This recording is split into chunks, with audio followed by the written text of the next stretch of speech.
Your drawings won't sell.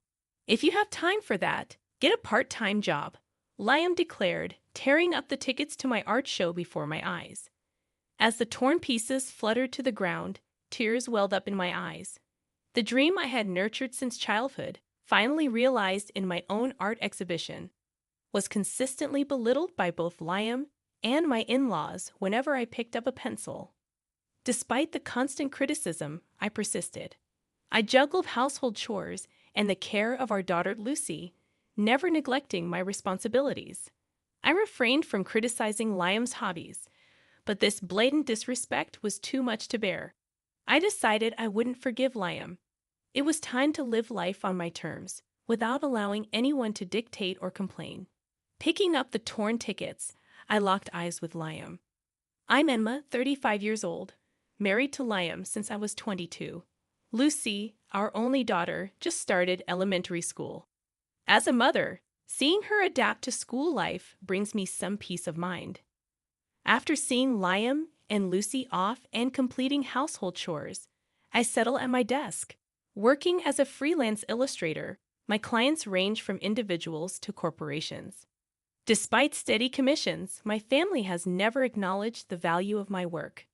We reside in a second-hand house with my in-laws, who contribute nothing to household chores and only complain about my cooking and drawing, labeling me as useless.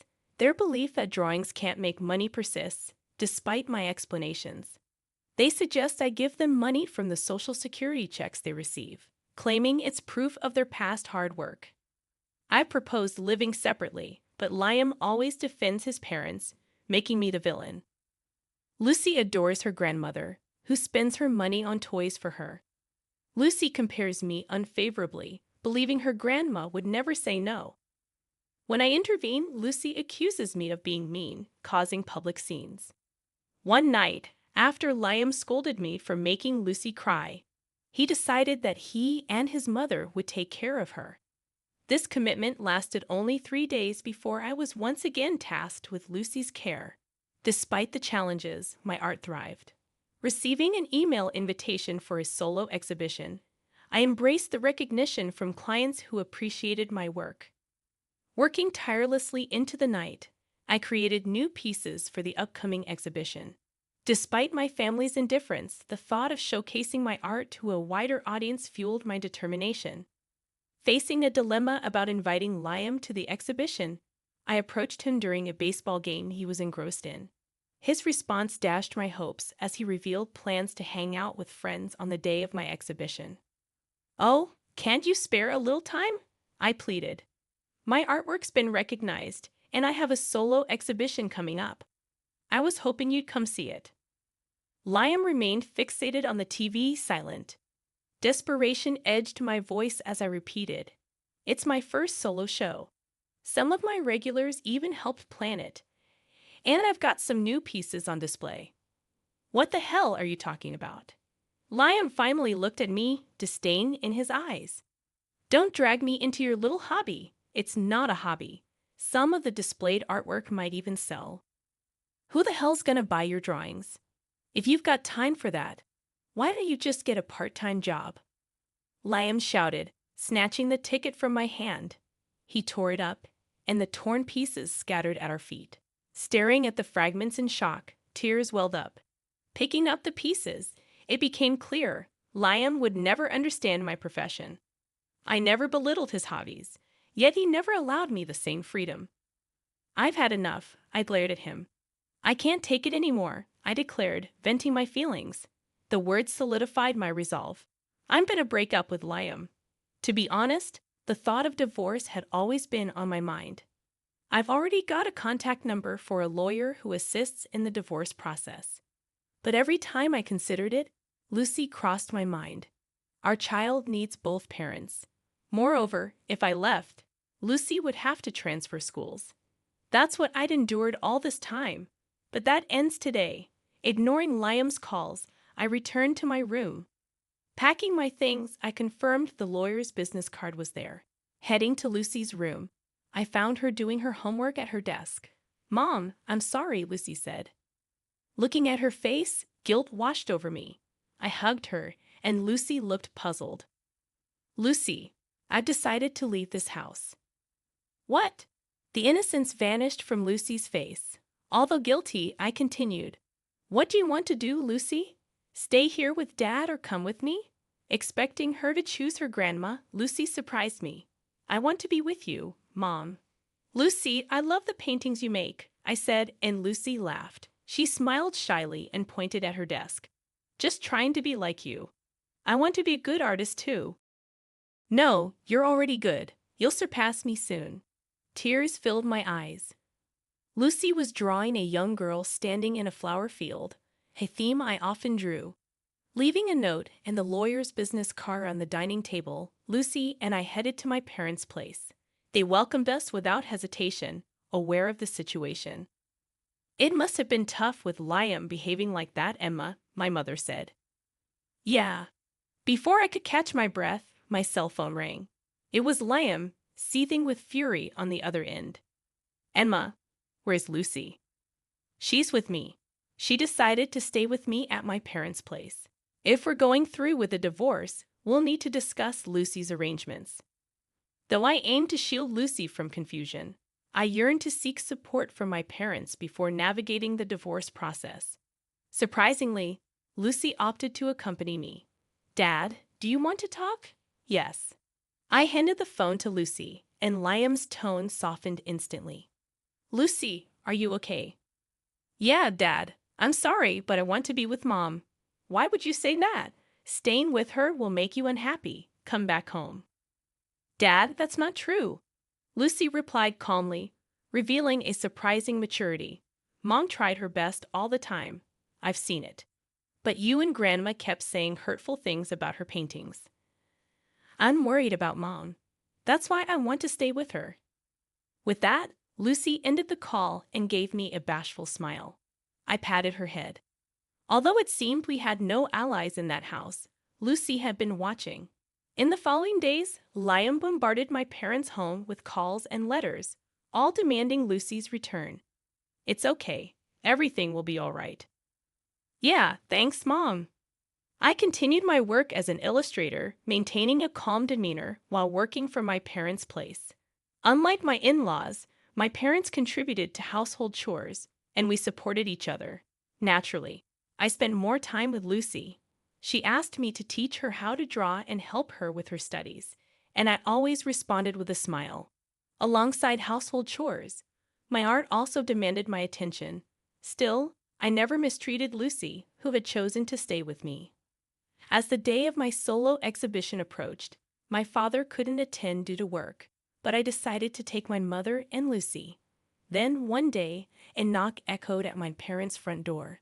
Lucy eagerly ran to answer it, but halted abruptly, returning to me in a frightened voice, Mom, Dad's here.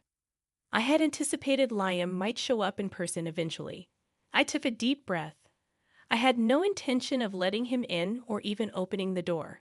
I planned to send him away immediately. What do you want? I tried to sound as cold as possible.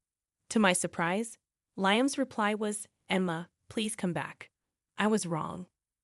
What are you trying to do? I asked. His sincerity seemed genuine.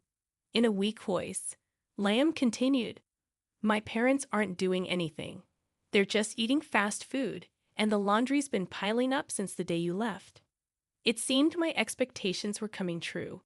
With Liam out for work most of the time, this situation must be challenging for him. Wearing wrinkled clothes repeatedly and unable to maintain a tidy appearance, finding new jobs was likely difficult. The house was descending into chaos. Please help me out. I wasn't doing anything in that house either, right? I let out a sigh. Your mother said I was a wife who didn't even do housework. You agreed so too. I was wrong. My mom claimed she was doing all the housework, and I believed her. I was fooled. He spoke as if he were a victim, despite joining my mother-in-law in bad-mouthing me. Don't you have any intention to do housework yourself? I've never even held a knife, and I don't know how to use the washing machine. That doesn't mean you can rely on me. Essentially, he wanted me to return and handle the piled-up chores. What a joke. I'm never going back to that house. The day I left, I let go of all my feelings for Liam. There's no way I'm going to feel sorry for him now. I'm not your maid. Isn't it a wife's duty to do housework? Liam's tone became harsh. Beyond exasperation, I calmly responded, I don't want to be your wife anymore. Every morning, I rose early to prepare your lunch, yet never received a word of gratitude from you. There were days when the disappointment cut deeper upon seeing the untouched lunch. I diligently hung the laundry and ironed them to perfection, striving for a wrinkle-free result. Do you understand? I've been carrying out these chores 365 days a year, without a single thank you. So what's your point? Isn't that what wives are supposed to do? If there had been gratitude, we could have been a normal couple. I feel more strongly now that we'll never truly understand each other. Liam didn't get it, and he didn't want to. He was just temporarily down on his luck. Deep down, he hasn't changed. I'm going to live on my own strength. You should try hard on your own too. Hey, Emma. Liam continued, but I ignored him and returned to the living room. Despite Liam banging on the door, he eventually seemed to give up and left. My exhibition turned out to be reasonably successful. Walking around the venue hand in hand with Lucy, my mother beside us, she pointed to a visitor and remarked, Isn't that Liam? Ha! I was taken aback. Facing Liam directly would be awkward, and it might bother Lucy. With these thoughts, I observed the visitor's face. He wore his hat low, but it was unmistakably Liam. Mom, watch Lucy for me. All right. I left Lucy with my mother and approached Liam, speaking quietly to avoid disturbing others. What are you doing here? Have you really made painting your job? His tone lacked spirit, and his clothes appeared wrinkled and unkempt. Liam's eyes briefly met mine. But you're not selling any, right? Look over there. I pointed to a certain corner of the venue. The painting on the wall is a new piece. Below it, it shows sold. That painting's already been snagged by a private collector, and it has a price tag. Want to know how much? No, I'm good. Liam took a step back, looking startled. The sight of my artwork being sold seemed to shock him.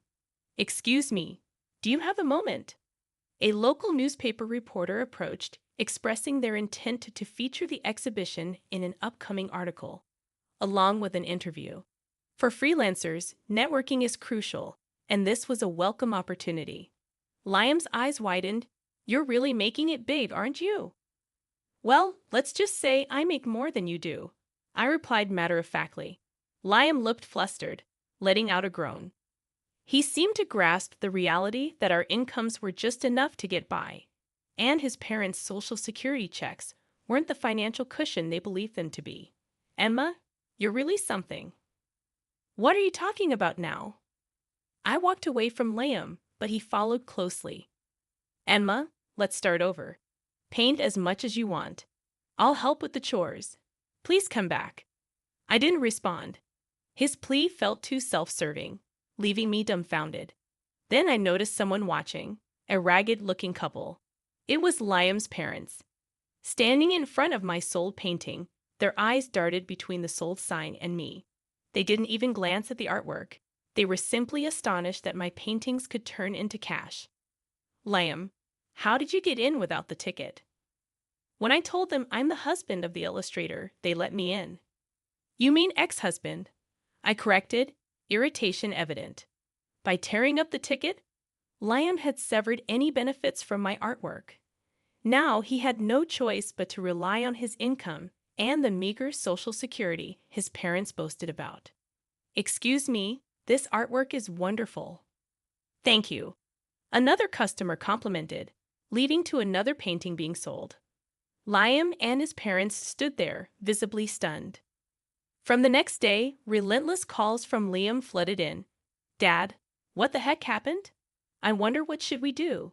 His attempts to reconcile were unprecedented. After some thought, I reported Liam to the police as a stalker. Despite receiving a warning, Liam persisted with his calls and stalking, resulting in police custody. Me? A stalker?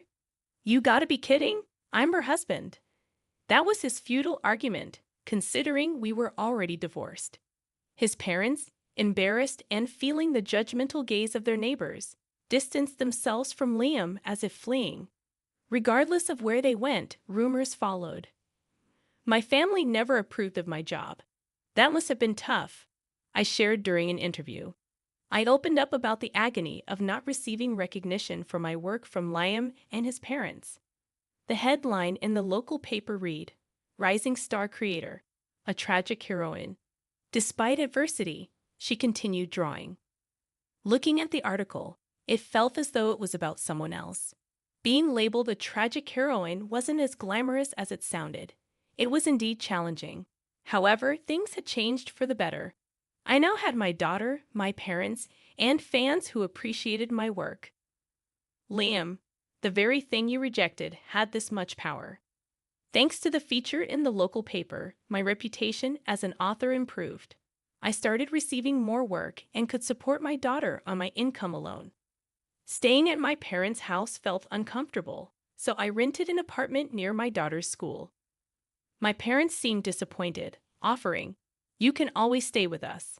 You've been through a lot in that house." "Thanks, but it's my life," I said, reminding myself not to rely on others, a lesson taught by Liam and his parents. I'm going to take that lesson to heart. One day, my daughter brought a friend home from school. Adjusting well after transferring, despite the inconveniences caused by my circumstances, she proudly introduced me. "My mother's an artist." "That's so cool." Since moving, my daughter sounded more mature. She switched from calling me mom to mother and began practicing drawing more seriously. Previously, she doodled random drawings, but now she showed interest in the tools I used for work and spent more time watching me. "I'm going to be like you, mother." "Really? That makes me happy. Want to try using this pen?" "Really?" She blushed with excitement, reminding me of the joy I felt when I got new art supplies. Like mother, like daughter. At first, Lucy couldn't draw a straight line. Every attempt resulted in warped lines, creating a jumbled mess. However, after many tries, Lucy's drawings started to resemble actual pictures, and her use of paints and colored pencils showed promise. Apparently, she was one of the best artists in her class. "Look at this," the teacher complimented her drawing. "Really? Let me see." I was truly amazed. Witnessing my daughter's growth made me incredibly proud. I had only taught Lucy the basics, breaking down the human body into sections for easier drawing and explaining the relationship between light and shadow. Beyond that, she must have learned by watching me work or studying my finished paintings. Lucy might be even more talented than me, and I honestly believed it. Lucy gave a shy smile, expressing her determination. I'm going to keep on drawing for Lucy, for my fans, and most importantly, for myself, who never gave up on art no matter the circumstances.